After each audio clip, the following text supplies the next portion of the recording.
দক্ষিণ ভারতীয় সিনেমার সুপারস্টার থালাপতি বিজয়, যার নাম শুনলে ভক্তদের চোখে ভেসে ওঠে অ্যাকশন, আবেগ আর অনুপ্রেরণার গল্প। সেই বিজয়ই এবার জানিয়ে দিলেন অভিনয় জীবনের শেষ অধ্যায়ের কথা। সিনেমা নয়, এবার তিনি নামছেন রাজনীতির মাঠে। আগামী বছরের 9 জানুয়ারি মুক্তি পাচ্ছে তার শেষ চলচ্চিত্র জননায়গান। এই সিনেমার মাধ্যমে রূপালী পর্দাকে বিদায় জানাচ্ছেন বিজয়। এই সিনেমার গান প্রকাশ উপলক্ষে 27 ডিসেম্বর মালয়েশিয়ার বিখ্যাত ন্যাশনাল স্টেডিয়াম বুকিত জলিলে আয়োজন করা হয় এক বিশাল অনুষ্ঠানের। সেখানে উপস্থিত ছিলেন প্রায় 90,000 ভক্ত। মঞ্চে উঠে আবেগঘন কণ্ঠে বিজয় বলেন, শ্রীলঙ্কার পর মালয়েশিয়ায় বিশ্বের অন্যতম বড় তামিল জনগোষ্ঠী রয়েছে। এখানকার মানুষ বরাবরই আমাকে ভালোবাসা দিয়েছে। আমার অনেক সিনেমার শুটিং এখানেই হয়েছে। অজিতের বিলা, আমার কাভালান, কুরুবি সবই এই মাটির সঙ্গে জড়িয়ে আছে। কিন্তু এই অনুষ্ঠান শুধু গান প্রকাশের জন্য নয়, এটা ছিল বিদায়ের ঘোষণা। বিজয় স্পষ্ট করেই জানান তিনি আর অভিনয় করবেন না। 1 বছর আগে তামিলাগা ভেট্টি কাজাগাম নামে নিজের রাজনৈতিক দল ঘোষণা করেন বিজয়। এরপর থেকেই গুঞ্জন ছিল তিনি পুরোপুরি রাজনীতিতেই নামবেন। এবার সেটি নিশ্চিত করলেন তিনি।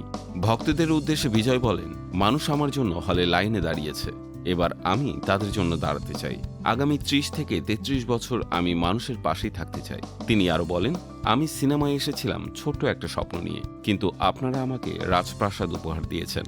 এই ভালোবাসার ঋণ আমি শোধ করতে চাই। বিজয় স্বীকার করেন, তার পুরো ক্যারিয়ারে সমালোচনা ছিল নিত্যসঙ্গী। তবু ভক্তরাই ছিলেন তার শক্তি। শক্তিশালী বন্ধু না থাকলেও চলে, কিন্তু শক্তিশালী প্রতিদ্বন্দ্বী দরকার, কারণ প্রতিযোগিতায় মানুষকে আরো ভালো করে তোলে। বিজয় ভক্তদের এক বিশেষ বার্তা দিয়ে বলেন, কাউকে কষ্ট দেবেন না, ছোট একটি ভালো কাজই একদিন আপনাকে বড় কিছু ফিরিয়ে দেবে।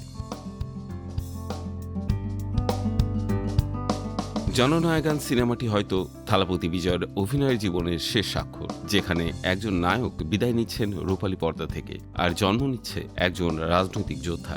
এই যে বিনোদ পরিচালিত জননায়গানে বিজয় ছাড়াও রয়েছে পূজা হেগড়ে, ববি দেওল, মাথিতা বাইজু সহ আরও অনেকে। কিন্তু এই সিনেমার সবচেয়ে বড় আকর্ষণ কোনো গান বা সংলাপ নয়, এর চেয়ে বড় আকর্ষণ তৈরি হয়েছে বিজয়ের বিদায়কে কেন্দ্র করে।